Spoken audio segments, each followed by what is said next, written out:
Hello, dear students and viewers. Welcome, class of English Standard 10. Today we are going to learn 3.1, the poem If, written by Rudyard Kipling, and its margin question and English workshop questions. So let's start with margin question.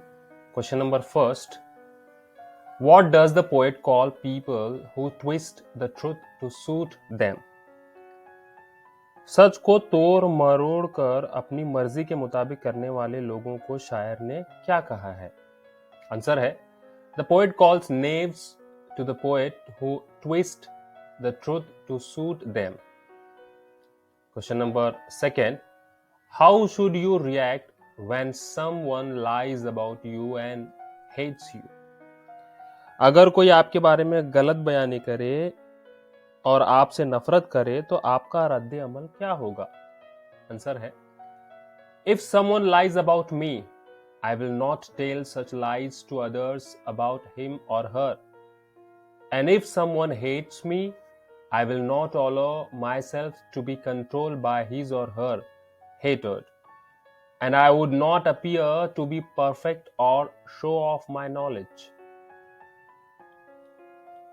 Now let's start the English workshop question. Question number first है read the following bits of advice and state whether you agree or disagree with them.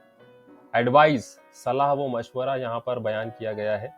उसको लेकर आपकी राय क्या है? अगर आप उससे राजी हैं तो एग्री को टिक मार्क करेंगे यहाँ पर या लिखेंगे.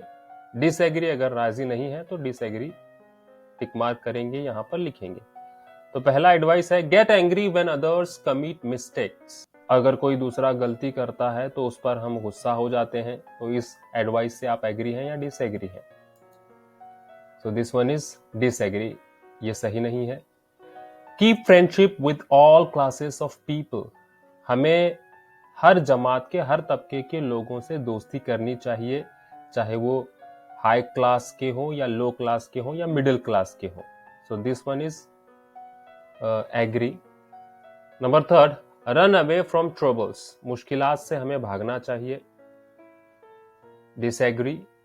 Hate the rich people and help the poor. गरीबों की मदद कीजिए और अमीर लोगों से नफरत कीजिए. डिसएग्री. नेक्स्ट है get angry when others blame on us. जब कोई हम पर इल्जाम लगाता है तो हमें गुस्सा आ जाता है. Disagree. Reconstruct something we have built with care even if it has been broken by others. Reconstruct, it means दोबारा से बनाना, दोबारा से ईजाद कर. जब हमारी कोई बनाई हुई चीज, जब जिसको बहुत ज्यादा मेहनत लग जाती है, अगर कोई उसको नुकसान पहुंचता है या तोड़ता है, तब हमें उसी काम को दोबारा से शुरुआत करनी चाहिए. एग्री. तो इससे हम लोग एग्री है. So these are 6 advices. Question number 1. Next है question number 2. Pick out and enlist positive and negative qualities from the poem in the respective columns. Pick out यानी मुंतखब कीजिए, चुनिए जो पोयम में जो खूबियां बयान कीजिए, जो पोयम में खूबियां बयान की गई हैं, जिसमें पॉजिटिव क्वालिटीज हैं या नेगेटिव क्वालिटीज हैं. जैसे एक एग्जाम्पल दी गई है कीप योर हेड, ये अच्छी बात है, अच्छी खूबी है. नेगेटिव, लूज योर हेड यानी गुस्से में आ जाना, it means lose your head. Keep your head यानी सब्र करना, खामोश रहना. तो वैसे ही कुछ क्वालिटीज हैं पोएम में, देखेंगे. ट्रस्ट योर सेल्फ, खुद पर भरोसा रखना, पॉजिटिव क्वालिटी है.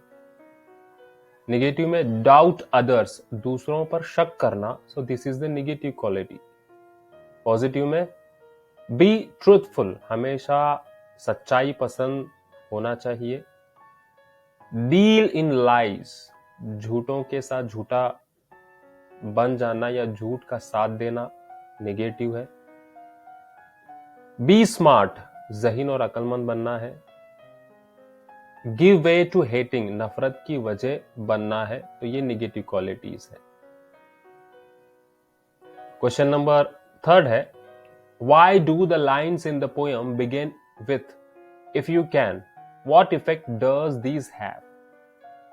हर लाइन में जो है पोयम की शुरुआत इफ यू कैन से शुरू की गई है, तो इसका असर क्या पड़ता है? What effects does this have? इसका मतलब क्या, इसका असर क्या होगा? आंसर है the lines in the poem begin with if you can because the poet insistently wants to emphasize the importance of his good advice and attract his son's attention to every piece of advice given by him. The repetition of the lines has a musical effect. तो ये poem में शायर जो है बार बार if you can line का इसलिए इस्तेमाल कर रहा है क्योंकि वो ज्यादा रोशनी डालना चाहता है और अहमियत देना चाहता है एक अच्छी सलाह के जरिए, ताकि उसके बेटे को उस पर खास तवज्जो उनकी एडवाइस पर पड़े। इसीलिए बार बार वो लाइन को इफ यू कैन को यूज किया गया है, रिपीट किया गया है, और साथ ही साथ रिपीटेशन के लिए पोयम में अच्छा इफेक्ट असर आने के लिए भी यूज किया गया है। Question number 4, look at the use of opposite reactions in this extract. For example, if you can keep your head when all about you are losing theirs, find 4 others such opposite reaction from the extract. Poem में शायर ने पहले जो है कुछ lines use की गई हैं, ऐसी लाइन जो शुरुआत में लाइंस होती हैं और लास्ट में जो है आगे उसका असर होता है। तो ऐसे कुछ 4 लाइन्स हमें फाइंड आउट करनी है जिसका एक्शन और रिएक्शन दोनों है। कौन सी लाइन है देखेंगे आंसर में। फर्स्ट लाइन है और being lied about don't deal in lies, है ना। अगर झूठ का साथ दोगे तो झूठों में शुमार किया जाएगा तुम्हें, इस तरह से। नंबर 2, और being hated don't give way to hating, नफरत की वजह नहीं बनना चाहिए। Number 3, you can think and not make doubts your aim. Number 4, you can trust yourself when all men doubt you. So these are 4 action or their reactions according to poem. Now question number 5, say what, बताइए क्या है poem के हिसाब से। Are the 2 imposters, imposters it means यहाँ पर बहरूपे। इंसान की जिंदगी में 2 बहरूपिये होते हैं जिसका सामना इंसान के साथ होता है अक्सर। ट्रियम्फ एंड डिजास्टर, है ना, तबाही हार जीत जो इंसान के साथ जुड़े हुए हैं, जो बहरूपी के मानिंद है। Can the unforgiving minutes to be made up of 60 seconds worth of distance run. B है से हु, बताइए कौन। Should you trust when doubted? Oneself. Can you talk with and walk with crowd and kings? C है say when, बताइए कब। Can the earth become yours when we can make good use of every single minute? Should you start rebuilding with old tools when we watch things created by us being broken up? D है say why, बताइए क्यों। Do knaves twist the truth to make trap of fools? Should you consider all men equally important because neither fool nor friend can hurt us? Question number 6, what should be our attitude towards people of different strata and classes? मुख्तलिफ दर्जात और मुख्तलिफ तबकात के लोगों के साथ हमारा बर्ताव कैसे होना चाहिए। Our attitude towards the people of different strata and classes should be positive and fair. We should treat all of them equally. We should not discriminate them on the ground of race, gender, class, or religion. We may keep company with the rich, but at the same time, you should connect with the common man and the poor. Whatever they place in the society, intermingle with them wholeheartedly. We should make efforts to integrate with all of them. Question number 7. What, according to Rudyard Kipling, is the highest quality that makes a man a true human being?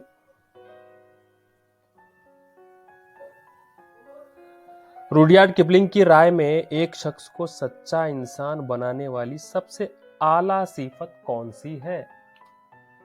According to Rudyard Kipling, treating all people equally without any discrimination makes a man a true human being.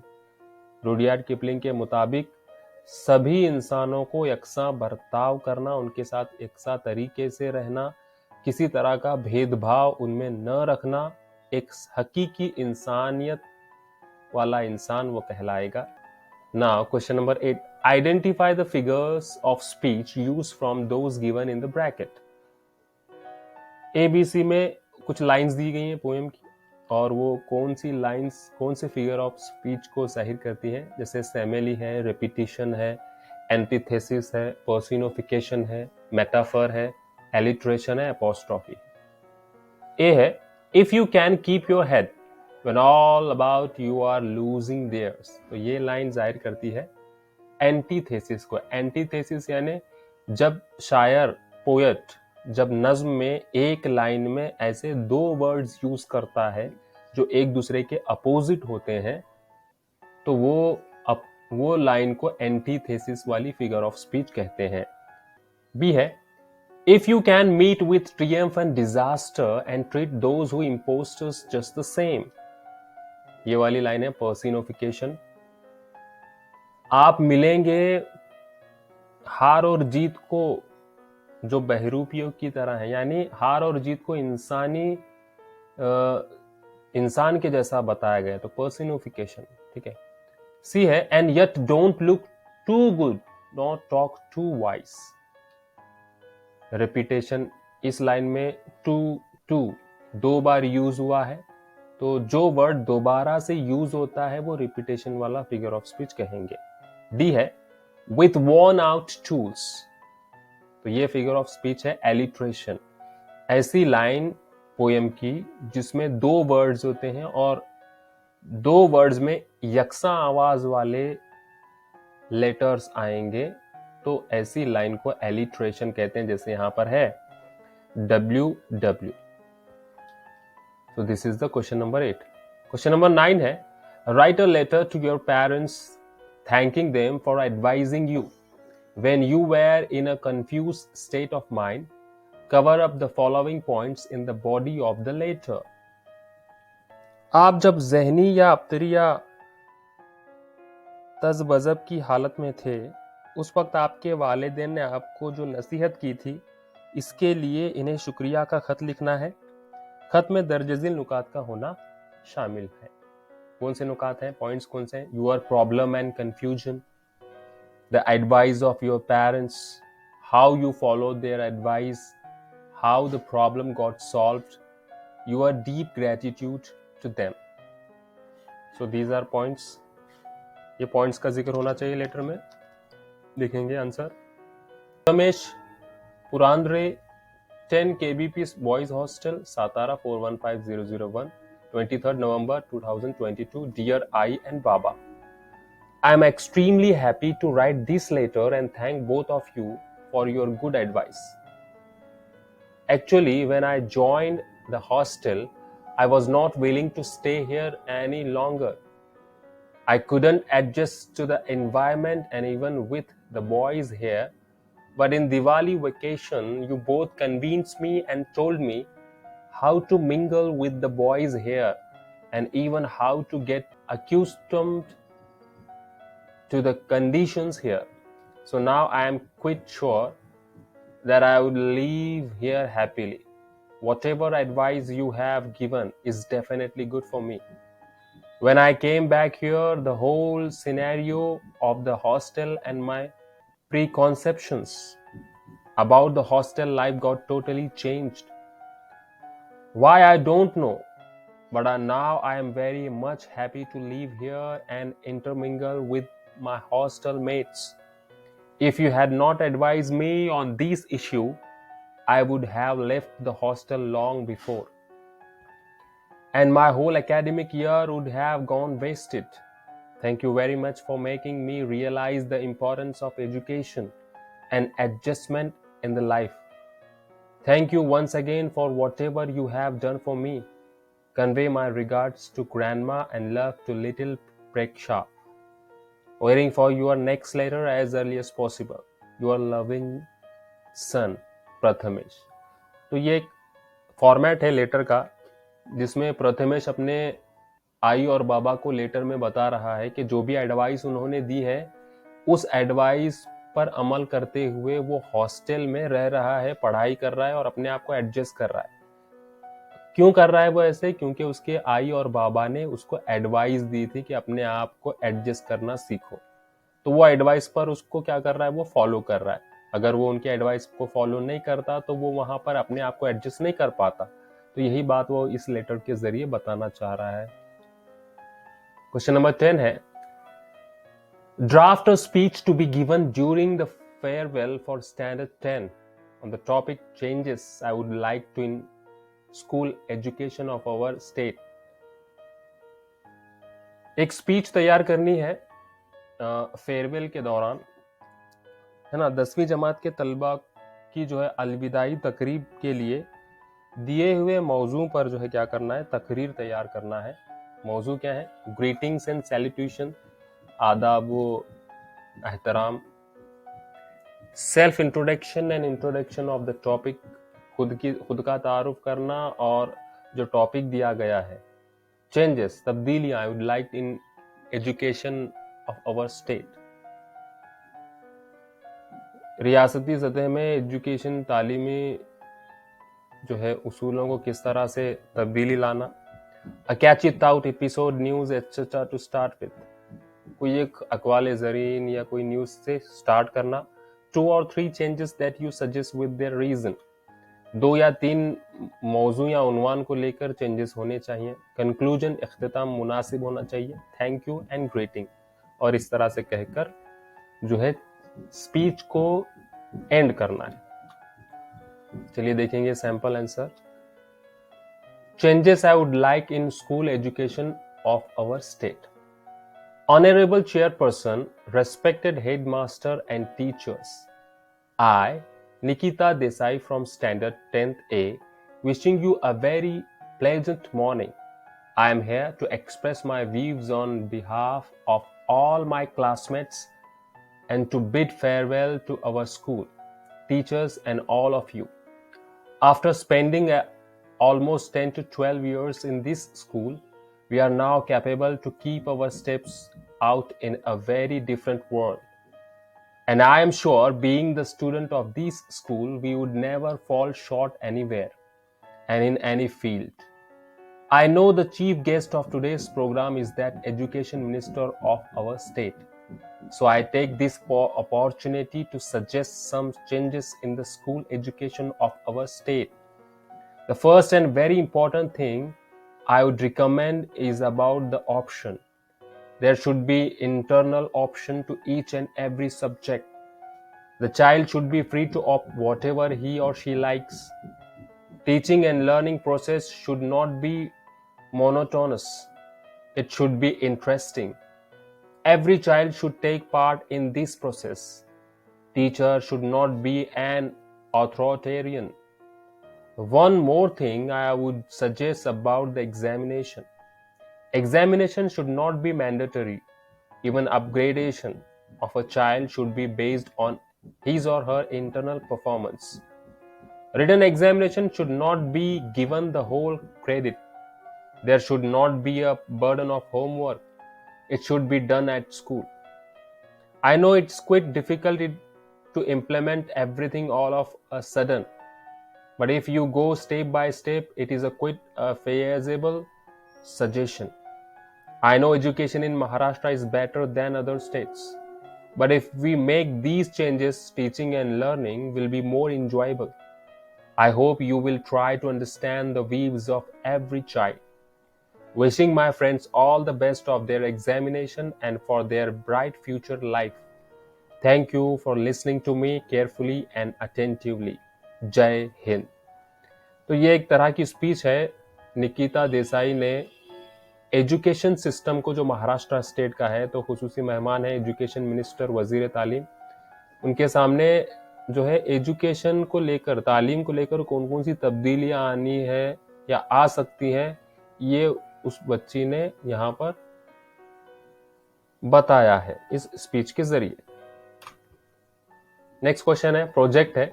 There are two types of project. Number 1 है Rudyard Kipling's work is known to all of us. Write at least 5 poems of Kipling in your notebook and submit it your teacher. You can take a help of your school library or search for these poems on the internet. Rudyard Kipling की लिखी गई 5 कम से कम poems के नाम तलाश करना है internet की मदद से और आपकी क्लास में उसको पेश करना है। दूसरा प्रोजेक्ट है number 2, Rudyard Kipling's book entitled The Jungle Book is worldwide famous. Rudyard Kipling की लिखी गई किताब जिसका नाम है द जंगल बुक, जो दुनिया में बहुत ज्यादा मशहूर है। It is theme or setting of the story attracts the readers from the beginning. Write a book review of Kipling's book The Jungle Book in 100 to 150 words. वही किताब द जंगल बुक की क्या करना है, रिव्यू लिखना है 100 से 150 अल्फाजों में। तो यहाँ पर दिया गया आंसर 1 है। रुडयार्ड किपलिंग की लिखी गई 5 पोएम्स के नाम यहाँ पर है। नंबर 1 है the white man's burden, number 2 Mandalay, number 3 the gods of the copy book headings, number 4 the ballad of east and west, number 5 my boy Jack, number 6 recessional. तो ये these are poems of written by Rudyard Kipling. Answer number 2 है the Jungle Book का review, ये है, ये यहाँ पर देखना है। The Jungle Book written by renowned author Rudyard Kipling is a children's book that is appreciated by both kids as well as adults. The book was first published in 1894 and has also been adapted into movies. The story of the Jungle Book is based in India and revolves around a child named Mowgli, who was lost in the jungle and raised by wolves. As he grows in the jungle and sees the animals as his family, he is also hunted by an evil tiger named Sher Khan. In his journey, Mowgli meets his 2 best friends, Bagheera the Black Panther and Baloo the bear. The Jungle Book has lots of fun characters and will appeal to children of all ages. It is a story full of adventure and emotions, with Mowgli coming to terms with him being a human and his relation with his family in the animal kingdom. So this is the book review of the Jungle Book.